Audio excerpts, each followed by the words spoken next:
In order to achieve social health coverage, for all population for all, it's important to work not only on a basic package of services, but also work on some of the social determinants for health.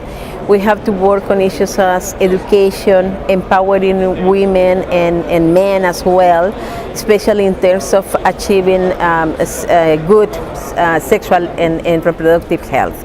Especially talking about young girls and young boys, which are most prompt to change behaviors, which is very important in change of achieving good health.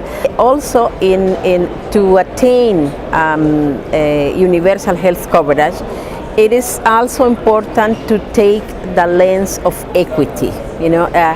Even though the national health indicators average for most of the countries, especially in low and middle income countries, are good enough, we are getting there, the poorest people are being left behind. So inequity is an important issue in all programs should consider to work in reaching the hard to reach populations, especially poorest women, young girls, for example.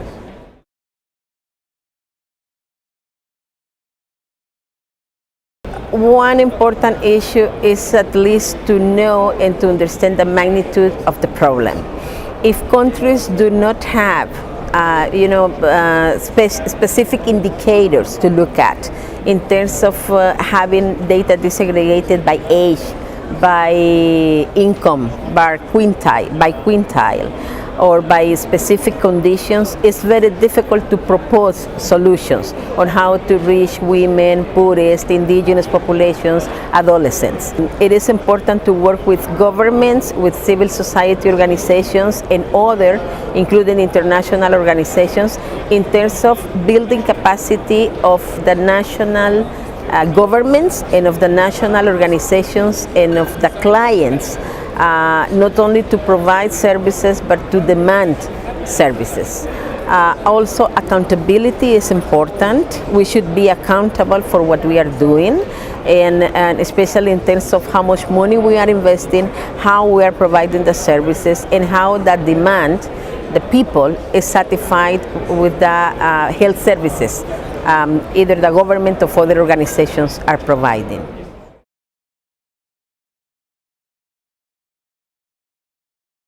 Civil society organizations have a huge role to play in terms of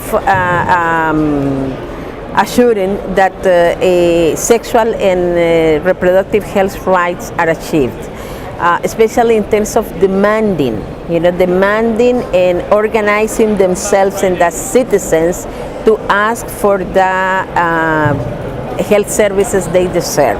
And that includes, when we talk about sexual and reproductive health, we are talking about having access to sexual education, to contraception, for family planning, especially aiming at adolescents and young people, for example.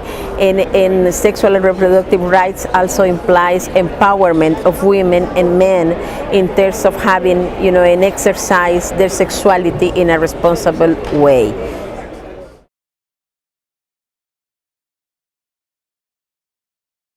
In order to reach hard-to-reach populations, it is important to take a multi-sectoral approach.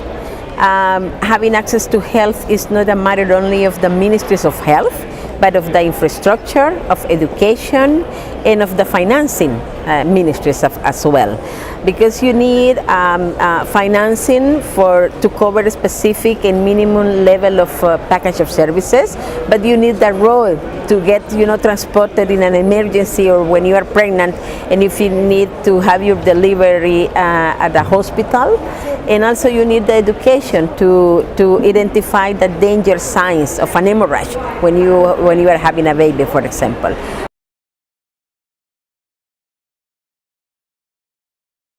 It's important to have both, formal education and also some alternative means or channels of education, especially those related to peer-to-peer education when it comes to adolescents, for example, and also for adult people, the way of peer education from women to women based on the experiences and